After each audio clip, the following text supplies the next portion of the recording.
Right, I'll just show you how to delete a mobile from Saturday. turn that down, from any screen into telephone. Now that's gone into Bluetooth straight away. Let me see if there's any. Yeah, we'll right. Okay, we'll go back. We'll go back. So hopefully it'd be a little more explanatory. From any screen, telephone button. You've got settings down in the bottom right hand corner. That corresponds to this button here. Each of those 4 buttons corresponds to each corner of the display.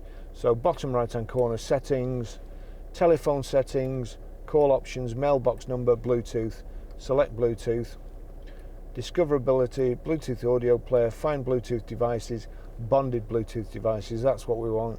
Click bonded. You see there Barry's iPhone. Now what I'll have to do, which I should have done before, is delete it from my phone or knock my Bluetooth off. So I'll delete it, forget this device, forget. Otherwise I won't be able to delete it. It'll just look for it. So Barry's iPhone 10, click on there and it gives delete device, connect to hands-free or connect the audio player. So we just want delete device there. It's automatically on it. There you go. Do you really want to delete this device? Existing Bluetooth connections will be closed. Delete. The device has been deleted.